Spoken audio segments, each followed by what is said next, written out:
Hello, everyone. It's great to see you joining so early. Please stay tuned. We will be starting shortly. Thank you.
Hi, Vikas. I hope, yeah, the audio Hi, is fine. Yeah. Okay. Fine. So thank you for joining early. We'll yeah, start in some time. So you can check your yeah, things sure. till then. Yeah, sure.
Hello, everyone.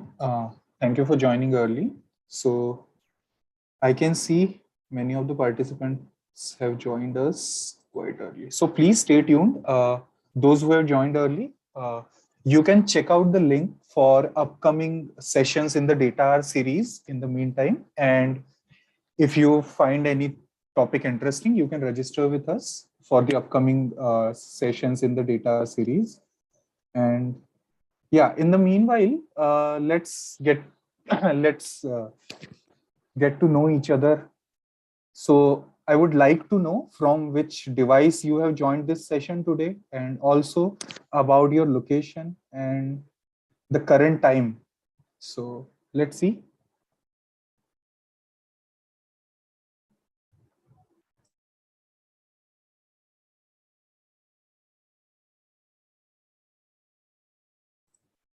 So in the chat box, please write to us from where you have joined us and at what time you are joining now, which device you are using.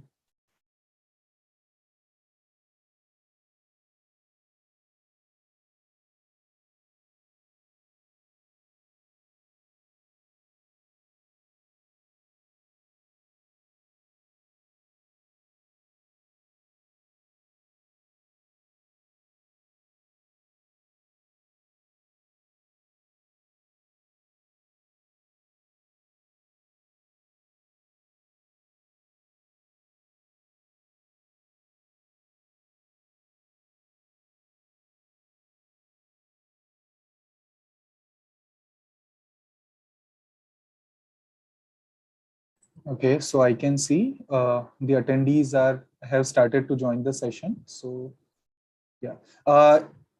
Also, you'll be seeing a poll regarding this information. So please fill in the poll. And those who are interested, please check out the sessions in the upcoming data series. So, and if you find any topic interesting, or if you want to continue, you can go and register and check out other sessions as well on the website. Please stay tuned. We'll be starting in few minutes. Thank you.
So guys, as you know, this session is about introduction and hands-on with NER, named entity recognition.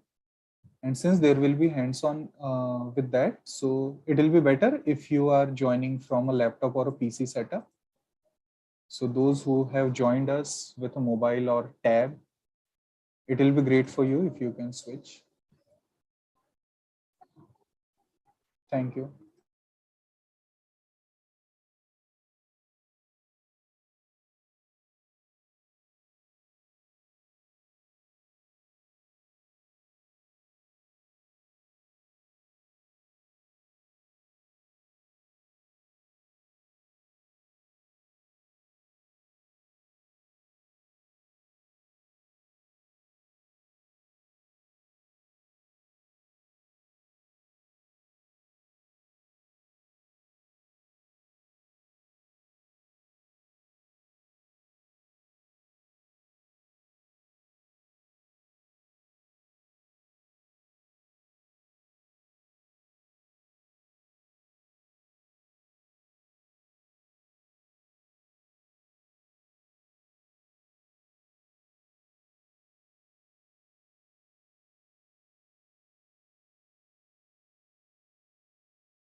Yeah, Suchitra, yeah, as you can see, our moderator has mentioned the prerequisites for the hands-on. You'll need a basic knowledge of Google Colaboratory and enthusiasm for learning. So that will be great. Okay, so we are few minutes into the live session. So before the live session, so yeah, let's wait for a few more minutes. I can see many of the new participants who have joined us. So please fill in the poll which we have put there regarding your location and experience level in the field of data science. Also, let us know about your location, device, and the timing from where you have joined.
Okay, I can see many participants uh, are active here. Yeah. Okay, so attendees are joining us from different parts of the globe. Good to see that. Okay, so we'll be starting in just a minute. Till then, let's get ready.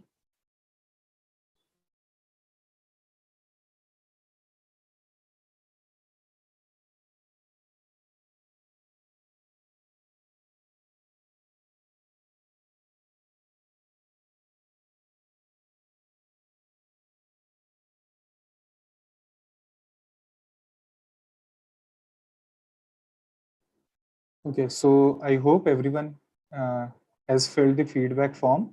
Sorry, the poll regarding the location and experience level in the field of data science and analytics. Okay, so without further ado, let's start the session. Hello and welcome everyone to another session in the DataHour series. We are thrilled to be here with you this evening for a session full of action-packed learning. I am Rishabh Kumbhalkar, part of the data science team at Analytics Vidhya, and I'll be the moderator for this session along with my colleague Ketak Gunjal. For those who have joined us for the first time, a brief introduction to the DataHour sessions. The DataHour is a series of webinars conducted by Analytics Vidhya and led by top industry experts. It is a fun way to understand the concepts of data science from the leading players in the data tech domain. And as the name suggests, it's 1 hour dedicated to data. We are hopeful that these sessions are going to be a great source of enrichment and value adding for our community members. Now, on to our session today, which is an introduction and hands-on to named entity recognition, NER. Named entity recognition is a natural language processing technique that recognizes defined text from a given sentence or a paragraph. In this DataHour, the speaker will demonstrate the concepts of named entity recognition in detail. He'll also be doing hands-on practical on a problem statement for your better understanding of the topic. So I hope you are excited to attend this DataHour with us. Now, before we kick things off and I hand it over to our speaker, a quick recap of housekeeping items. So firstly, we are recording this session and we'll make the recording of this particular session available on our YouTube channel in few days. So don't worry about it. The link for the channel you'll get in the chat section.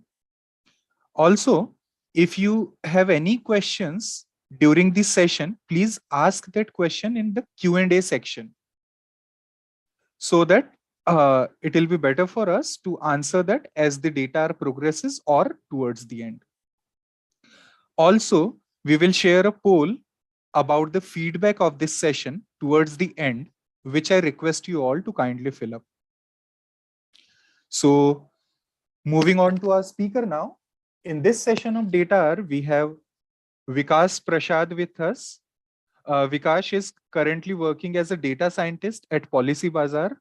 He has good experience of over 5 years in the field of NLP, NLU, predictive intelligence, and core Python programming. He has done his master's in computational and applied mathematics from IIT ISM Dhanbad. So over to you, Vikas. The virtual stage is all yours. Thank you so much, Rishabh. First of all, thanks to everyone who is joined here and Analytics Vidya for hosting this session.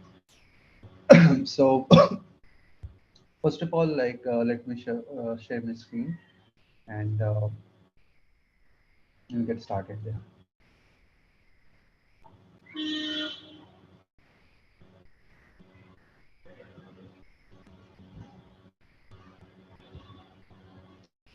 I hope my screen is visible to one and all. Yeah, we can see it. Okay. Just So, switch. okay. So first of all, let me first give an introduction to name entity recognition. What is it, and it's how it can be used in the industry, and how it is being used in the industry currently. So, named entity recognition is one of the major steps in natural language processing, like question answering machines, named entity recognition, and the language models. These three are the cores of a natural language processing, as you can say, right? Now, named entity recognition, what it does is it tries to identify different entities in a given sentence or a paragraph. The entities can be defined as location, person, or it can be defined as a custom entity also. Right. So let's say, for example, when you're saying that I'm traveling from New Delhi to Bangalore or New Delhi to Kolkata. So New Delhi and Kolkata both are location-based entities.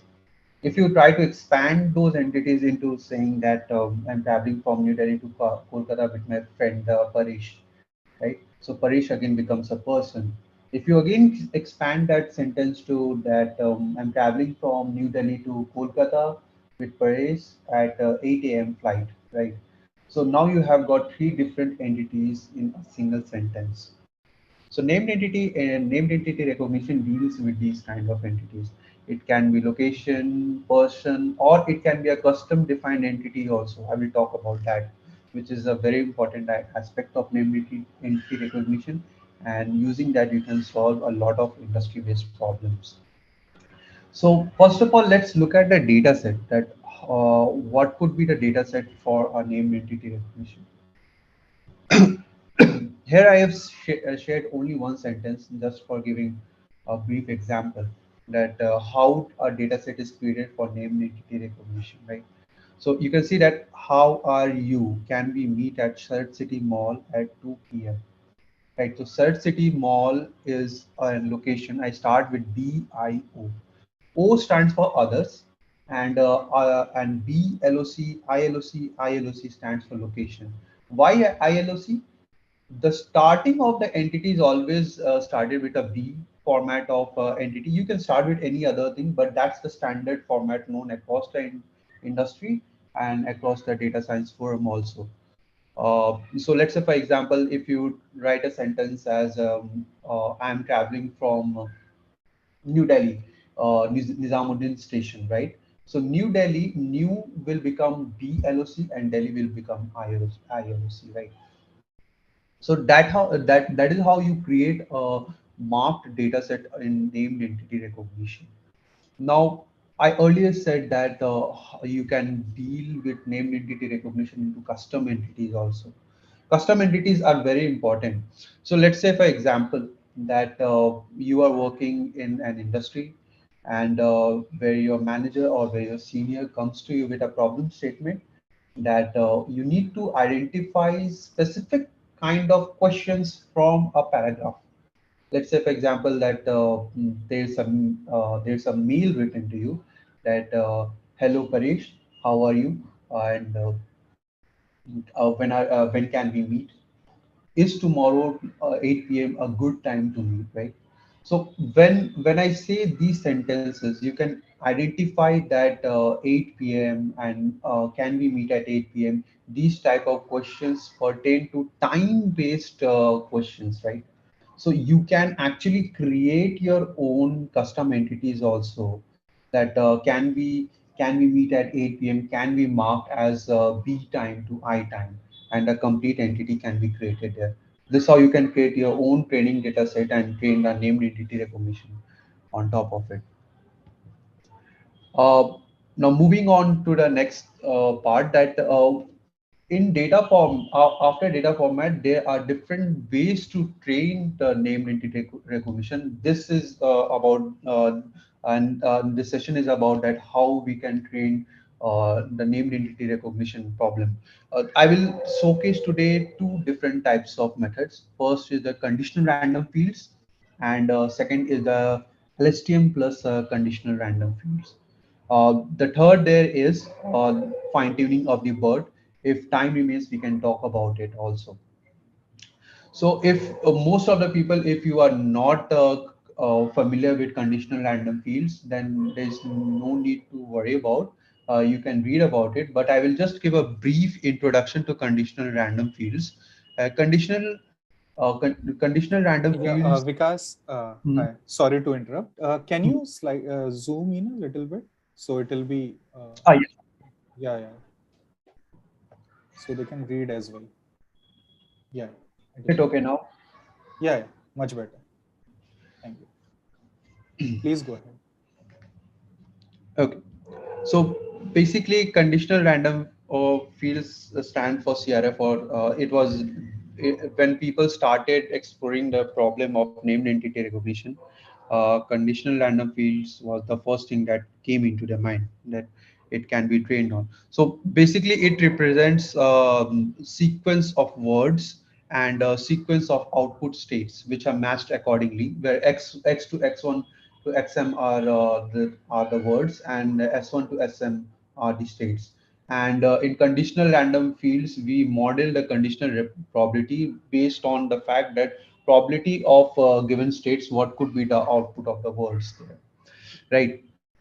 I will leave a link in the chat box for you guys if you want to go in detail about it.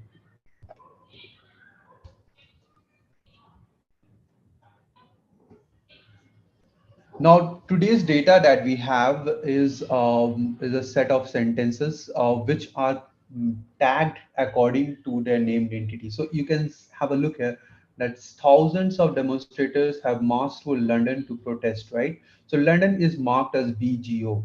You can also have a POS tag also. Often in what happens is that when you are creating your own data set, there's very little chance that you might come across POS. The reason why I'm saying this is that especially in India, when you are dealing with specific industrial problems like, let's say, for example, English text. English text, if you know, is a combination of Hindi and English. It's a code switch language there, or basically a WhatsApp language, if I would put in more lucid words, right? There you wouldn't find POS tag because there's no readily available models for to create POS tag for those kind of language. So there, I think you would have to do with the tag only, not the POS, right? Uh, let's have a look at the number of sentences here. There are around 35,000, close to 35,000 sentences. And these are the tags that we are dealing with: BGO, BGP, B person, B organization, B time, B art, B nat, and B. Each of the tag have their own properties, or you can say have their own markings, right? Now, you need to understand here that whenever you create a named entity or tag, right, you need to define it very well so that you don't clash it. Often what happens is that I'll give you an example that I'm traveling from location X to Y, and then again X comes in another context also, right? What happens is that you need to have a context built on top of these sentences. Conditional random fields will help you in a certain way to recognize those entities context wise, but it won't be helpful that in a much way. So that is why we will go to LSTM plus CRF, but that's for later. But first of all, like, have a look at the sentences. Now, different sentences are here. If you want to go into details, let's have a look at here.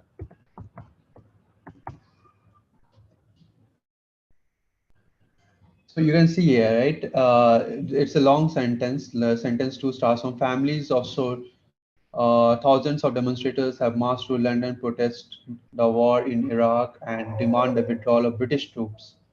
So British depends is defined as BGP. So any country might be defined as BGP, or any location might be defined as BGP, right?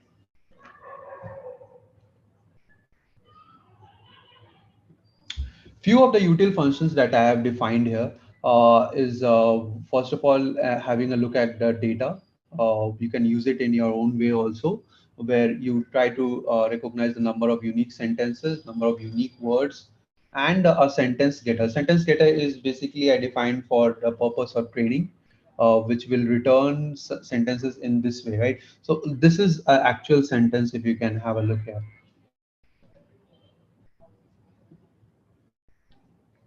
Now, when dealing with conditional random fields, which is almost a classical machine learning algorithm, right?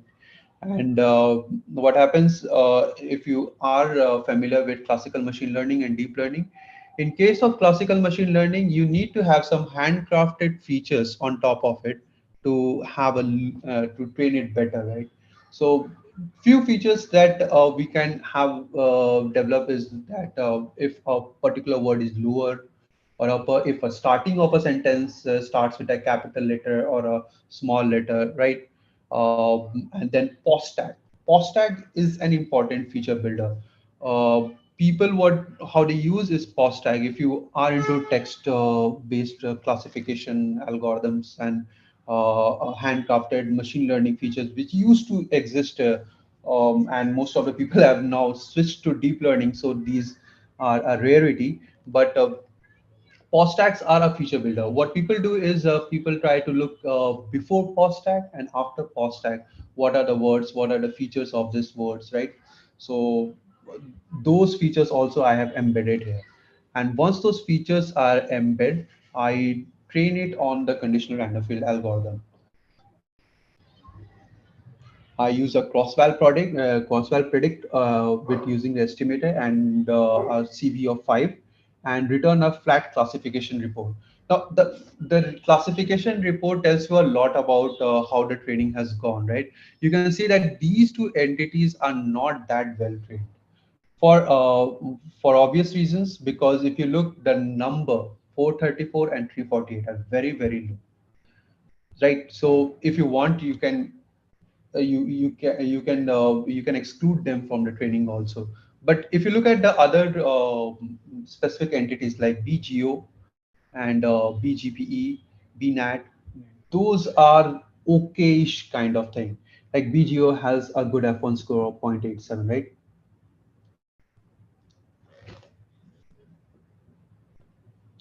Now, you you can also do one more thing here, is that you can try to improve the accuracy score here, and the obvious reason is to you can do the improvement by regularization.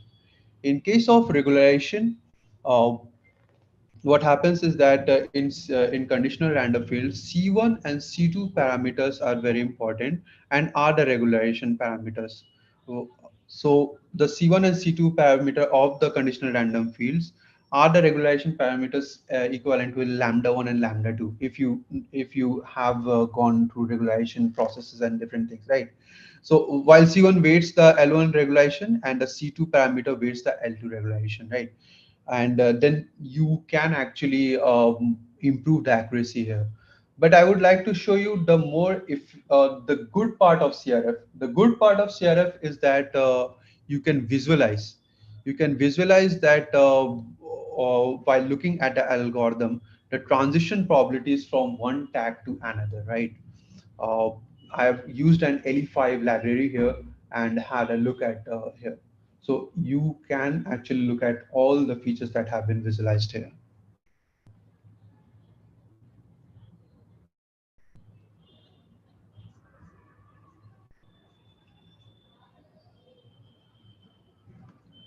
Okay.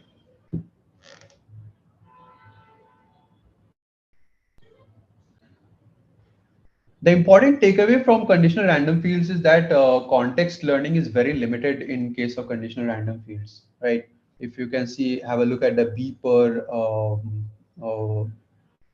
person entity tag, you will understand that it's pretty bad, and the context learning is absent there.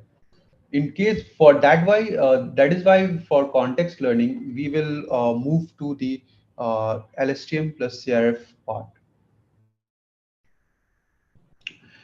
To be exact, I am using bidirectional LSTM plus CRF, and I'm using a Flare-based library on top of it. So Flare is a very popular library developed by uh, by HU Berlin and Humboldt University, and they are quite concise in their approach.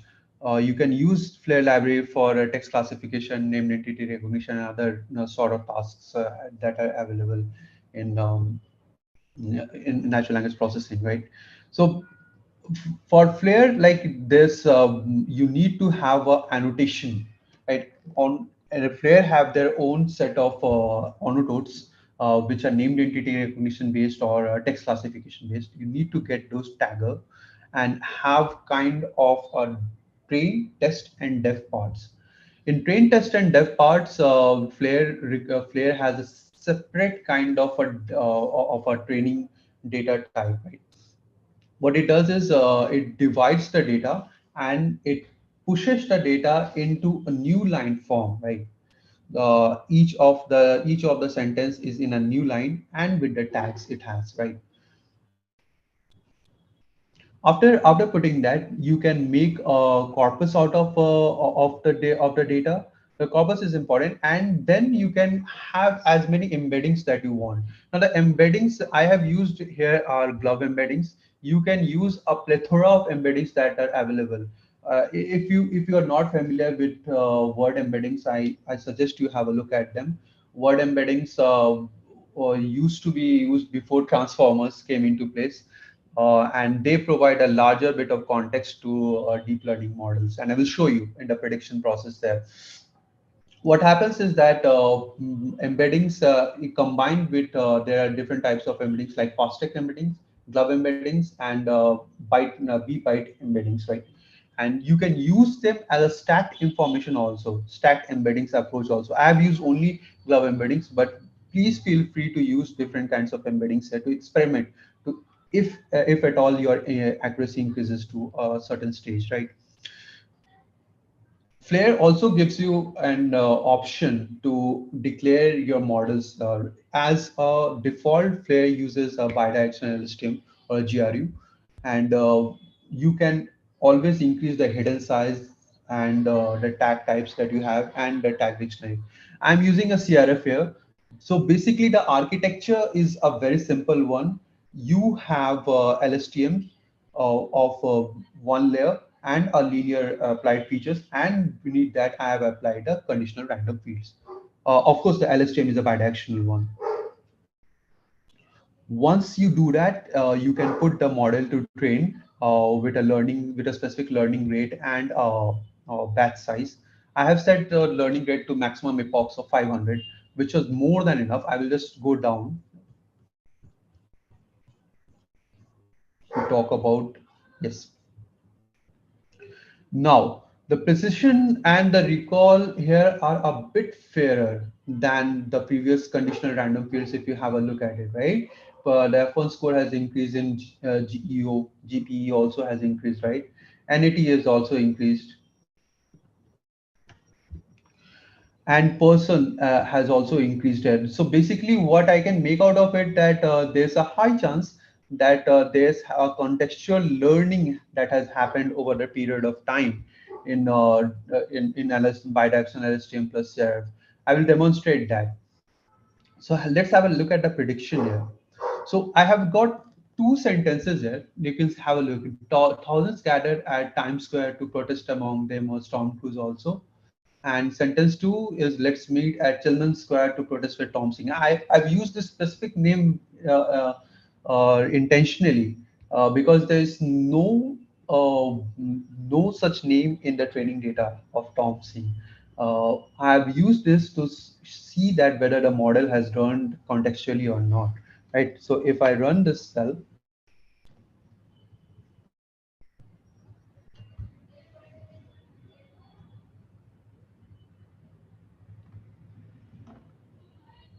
you can see here that when the model loads, it loads with all the tags that have been trained here. And those are BTIM, BGP, BORG, IORG, GEO, time, art, BEEF, and some other tags that are there. You can clearly see that Times Square has been clearly predicted here with Tom Cruise also as a person, right?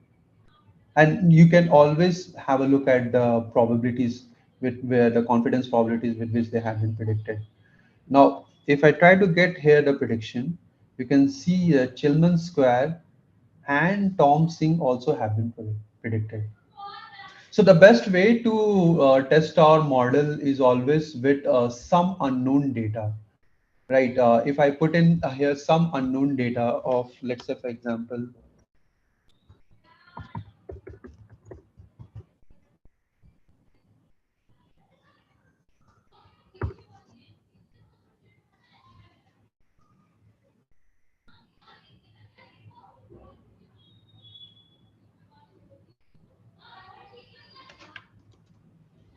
you can see the probability has decreased here because this was unknown, but due to contextual learning of the bidirectional LSTM and CRF combined, you can have a look at that. This is being predicted. This wouldn't happen if you were to interact with the conditional random fields. This would haven't been a possibility.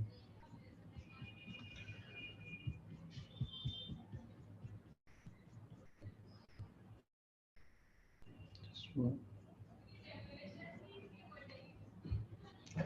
So yeah, this is the walkthrough about the two approaches that I wanted to discuss with you guys and show.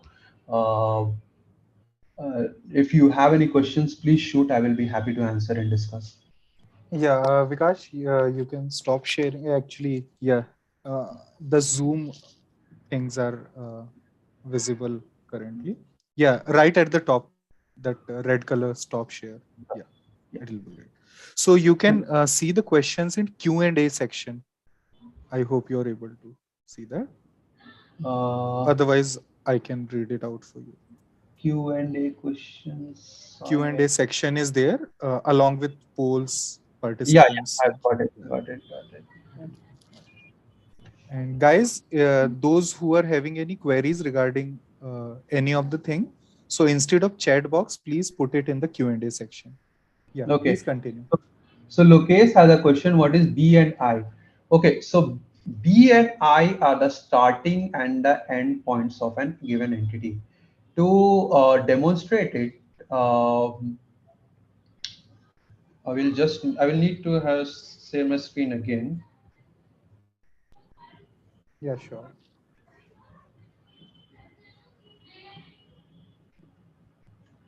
Okay,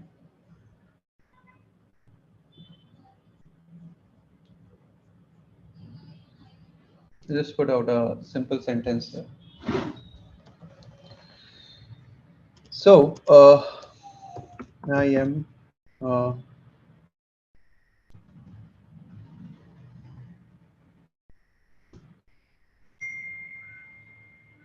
New Delhi is the capital city of India, and I visited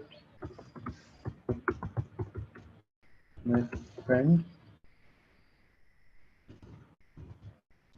Maritosh Verma. Okay, this is a sample sentence, right? B and I represent the starting and the end of an entity. So when you label this sentence, right, what will happen is that new will become B L O C and Delhi will become I L O C, starting and the end of an entity, right? And then it will continue on till O,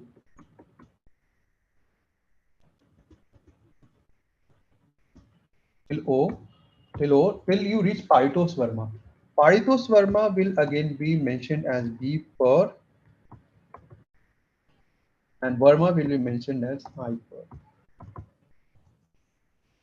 So B and I are the starting or and end of an entity. If this was something like this, Paritos Kumar Verma, it still would be I per. I hope I'm clear with that example. Okay. Is there chance of overfitting? Yes, there is a chance of overfitting. Uh, so basically, general rules of machine learning also apply here. Uh, when uh, when you have a greater accuracy on the trained data and you have a less accuracy on the test data, there's always over chance of overfitting here. And to avoid those kinds of overfitting situations, I would suggest that you shuffle the data as much and entertain as much examples that you can for named entity recognition.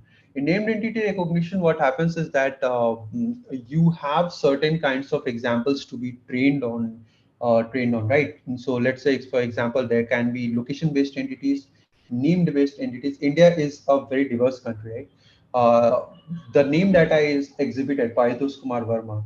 If you have someone from the south whose name is Karthik Linganatham, right? It's a very unique name, and it might not always come into a training data.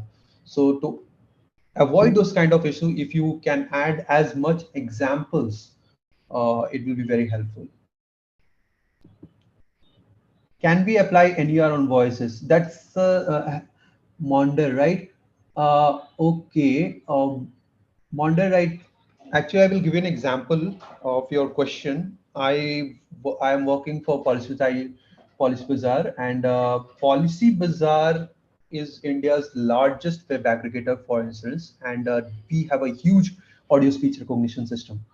But we usually do not apply NER on voices because there is no such kind of technique currently available.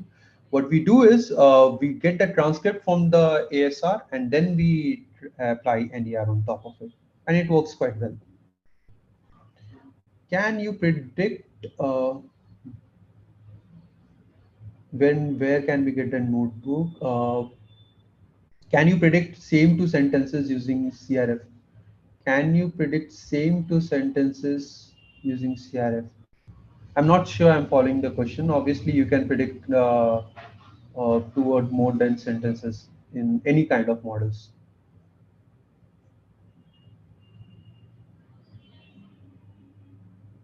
Personally, why use IOB to be what are so Nikhil, actually this is a standard set by the industry of using BIO method. BIO method is the most recognized method of entity tagging in the world. Like whenever if you go for named entity recognition problems, right, you will encounter and you will always see a data tagged in BIO method. So that is the advantage. The standard, the set or the standard remains same throughout any kind of problem or any kind of data. Is Flare an open source library? Obviously, it's an open source library and it's freely available. Uh, is this tags case sensitive? No, they are not case sensitive, Sravanan. Like you can put on small, you can put on big. You need to have those many training examples to your case. That's it. Do P10 transfers? Yes, you can use that. You can use that. P10 transfers can be used. BERT. You can use BERT to fine tune any area. So why I demonstrated CRF and LSTM plus CRF is that you need to have some context where language will not be English. Let's say, for example, if you're working in Indian startups, they are dealing with a lot of English text nowadays. A lot of people are trying to decipher that. A lot of people are trying to break that problem. For English text, if you go through and search papers or research material, you won't find word-based language models. Obviously, no one has that kind of data for with them, right? So that is why I demonstrated this. But you can obviously use BERT on top of it for fine-tuning an NER if your language is English or any other language models which are freely available there. Can we find out sentiment of person if he's stating two different moods, like he's happy but unhappy with something? I'm not sure this is the case here that we are dealing with here, so I won't be able to answer that. Can stemming and stoppers removal degrade from a performance cell? Yes, Gabriel, it will. Uh, why? Why it will do that? Because when you are speaking or when you are training data as such as this is not a bag of words model. Usually in bag of words model, you try to do those kind of things. But here, what you are dealing is a sequence to sequence model, and a lot more of information you put, the lot more the model learns. So I wouldn't suggest stemming and stopwords removal. Can we apply this technique for keywords recognition? That's a good question. Keywords recognition, how do you define keywords? If you are able to define a keyword contextually, the key to named entity recognition is contextual learning. So let's say, for example, if I'm saying that I'm traveling from New Delhi to Kolkata, right? Tomorrow, what happens is that you have trained a model, and there's a new city in the world which is not known to me, and that person comes and says that I'm traveling from XYZ to XYZ ABC, right? XYZ and ABC are not included in the training data, but if the model has learned contextually, it will be able to predict XYZ and ABC as city. The same example that I showed to you guys, that Tom Singh, right? It's a very, you can say, unique name, and it might not exist anywhere.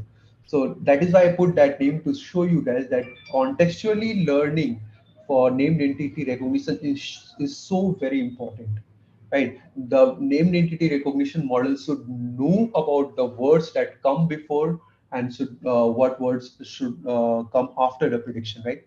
So that is contextual learning.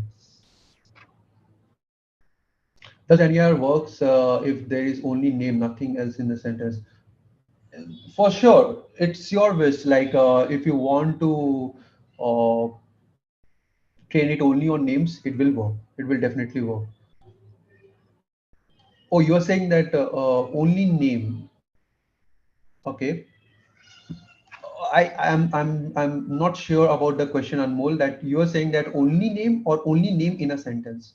Please clarify that. I will be able to answer that. Should we choose CRF plus LSTM over CRF? You should. You should. You should.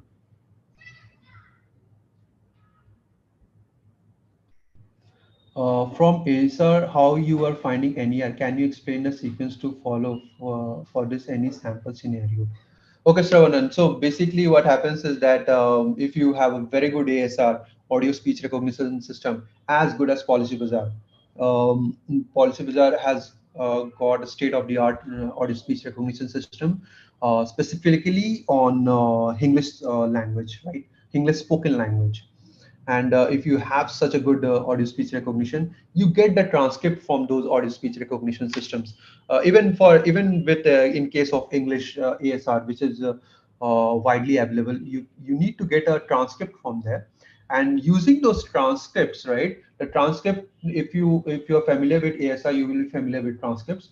On transcripts, you need to label your data and build a CRF or a CRF plus LSTM. And if you are able to gather large data from your ASR via the transcripts, you can even build a language model using that, and you can plug in the NER there also. It will be very useful. Uh, Yeah, okay. So we choose CRF LSTM over SF and why? Yes, Amruta. So basically, what happens is that CRF plus LSTM gives you a contextual learning over CRF. CRF is not able to provide that much of contextual. CRF merely learns as much as possible words throughout the model. So somewhere it is useful, but in 90 to 95% of the cases, CRF plus LSTM is much more useful.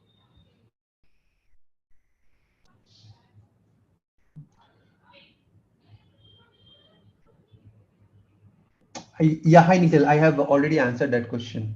What advantage I found? Okay, so I found the advantage of basically standardization of the data, right? And IOB dataset or BIO dataset is used throughout the industry, right? And that is why I used it in my case also. And it was pretty much standard dataset which we created for training in NER live sequence also. Can you tell a use case of an NER in real life? Real life, there are a lot of use cases. When people, if you are familiar with how do I say that? Spoken data as in like which I am doing currently, and you are also speaking from the front. Like you can pick out entities from there, location, time-based entities, right? A simple example of time-based entities is that you can schedule calls based on time-based entities extraction from a sentence. NER in special cases, right? As I talked about, like in custom based entities, right? In custom based entities that I talked about, let me show an example there. In custom based entities, what happened? Um, Vikash, please share your screen once again. okay, I'll just share my screen. Yeah. Okay, I'll just show an example of custom based entities. Suppose this is an email that has been written to you, right? Or let's say, for example, your manager or someone senior from your organization comes and says that we need to identify questions from an email, right? Classifying the questions is a later thing, right? If we want to do that, how will you do that? So let's say, for example, this is an email. How are you? Uh, does your does your product support LinkedIn integrations? Okay, and Can we meet? Let me know if it does. Will be happy to discuss. Can we meet tomorrow? So as you can see, this is a simple email, right? Somewhere it's there's a question mark, and somewhere there is a question actually, right? Does your product support LinkedIn integration? Let me know if it does. We'll be happy to discuss. Can we meet tomorrow? So how will you? So the manager comes to you or the senior leader and says that we are in the business of identifying questions from the email, right? Can you build a model on top of it? So NER is basically a span detector also. What it means is that you can label these questions, right? How can you label those questions? Is that from B question, right? And till how are you goes, it will be I question and I question. And again, there's a question, right? So you can say that this is again a question, B question, and till LinkedIn, till integration parts, we go that, okay, this is a question. I'm just putting it for the sake of understanding. Please don't do this in labeling your data set, right? And again, let me know if it does is a simple sentence, right? So you just do O, O, O, O, and O. We'll be happy to discuss is again an O, right? You don't need it. O, O, and O. And can we meet tomorrow again is a question, right? So you start again, B question, I question, and I question till it finishes up, till the question finishes up, right? So this way you can label your data set, right? And you can build a model on top of it to extract direct questions from an email or any paragraph or anywhere that you want. So basically, you can treat it as a span detector. I hope that answers. Did you use Spacey to handle NER? Yes, you can use Spacey to handle NER. There are various ways to handle NER. What I demonstrated was if you want to build a NER from scratch, how will you do that? Like what are the models, simple models that you can try on NER, and then you can move to higher up uh, of BERT and other things. Okay.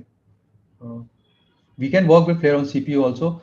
You can train the model on GPU and use on CPU. The model that I was showing prediction was on CPU. What is the difference between Gensim and Flare? Flare is much more of an advanced library, I would say. Gensim you can use for mostly text preprocessing. Flare you can use for training also. I'm not sure on the recent upgradations of the Gensim, but that is what I know up till date. Which tools are you using for NER, Spacey or NLTK?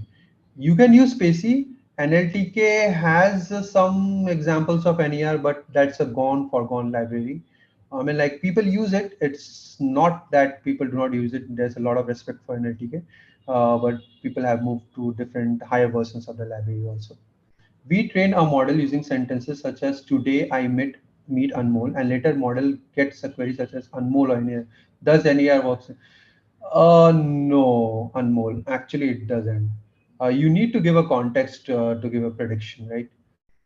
You are training as today I meet Anmol, and if you just give Anmol, I don't think it would be able to predict. And if it is predicting, then it is learning words. I think this technique is used also for spam email detection. Spam email detection is more of a classification technique, right? And this is more of a spam detection. NER is also associated with spam detection. So yeah, how BERT is better than LSTM? BERT is a transformers model. Please read about it, right? What are all the models that works best for India? So Saravanan, like there's a sequence, right? CRF, you try with the smallest model, CRF, then LSTM plus CRF with bidirectional.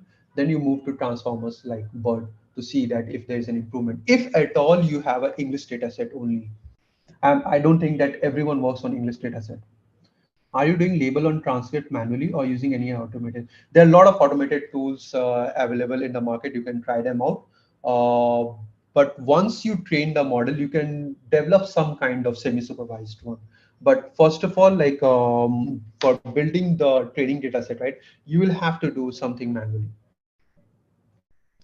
What should be the approach for contextual? As I work a lot on text classification using clustering, which only picks keywords, so manual sense check is required. How can we avoid this? Okay, what should be the so contextual learning? Like in what sense are you talking of, Sana? I'm not sure. So let's say, for example, NER is a great example of contextual learning. That if contextual learning not happens, you won't get a good prediction, right? If you are working a lot on text classification using clustering, which only picks keywords, I would suggest that you can try out NER for keywords. Like if you have certain keywords, probably if you have only a limited amount of keywords, let's say for example 10, 50, then maybe you can build a dictionary or something like that. Don't try any kind of modeling. If your keywords are contextual based or stop words are contextual based, like in some industry what happens that people say that there are contextually based stop words, right? Then you can definitely try out NER. Makes it sense to use transformers today for contextual? Obviously it makes it sense, Ralph, to use transformer for contextual learning if you have a single data set like English only, German only, or Spanish only, right? You should definitely use transformers. Plus, if you have a limited CPU availability, right? Let's say, for example, that you can only train on GPU, you cannot extend your resources, right? For prediction also, then you should definitely try out Flare and plus bidirectional LSTM plus CRF. It does a fair bit of prediction on CPU also. Okay. Is NER applicable in detection of malicious network traffic? That's a very deep question. I haven't worked on network traffic, so I won't be able to answer that. I'm sorry. But probably if you can give me a bit more context, I would be able to answer.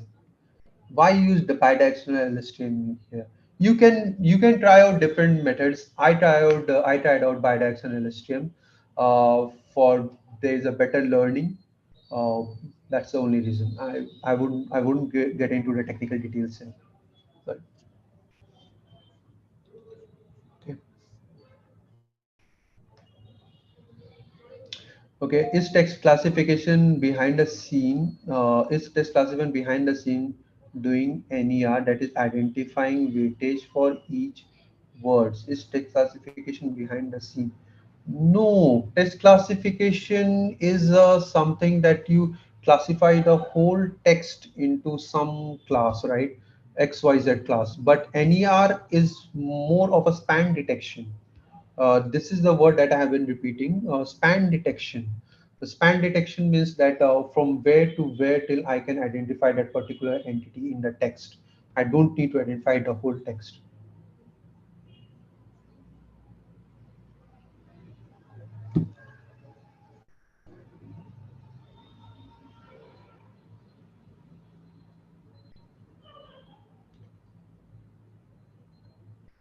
I do not work for Google, Facebook, Instagram, so I won't be able to answer it. Sorry. Okay, I think those are the questions till now. If you have any questions, please shoot it. I will be there. Yeah, Yeah, seems like we have covered yeah, all the lot. questions. Few Yeah. were the previous ones. Okay. Yeah. Anything in the chat section? No. Those questions were there in the Q&A as well. So that is it, guys. Thanks a lot, Vikash. On behalf of Analytics Vidhya, I would like to thank you for your time and delivering such a wonderful session. I am sure our audience found it insightful, and hopefully we can conduct more such sessions with you in the future.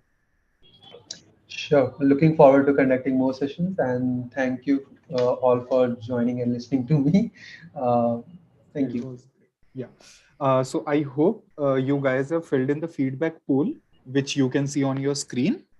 And if not yet, I request you to please fill in the feedback poll, as it helps us in conducting more such sessions in the coming future. If you wish to conduct a webinar or facing any difficulty in registering for our upcoming sessions, please connect with us at editor@analyticsvidhya.com. You can see the details in the chat section as well. Uh, for those who are asking, the recording of this session will be available in few days on our YouTube channel, and the link for the YouTube channel and the playlist will be available in the chat section. You can follow. We'll be back with another session of this data series on 21st of July. The link is in the chat section, and you can check out the upcoming sessions in the data series. So yeah, on our website as well as on the given links in the chat section. Till then, bye-bye and keep learning. Thank you everyone for joining.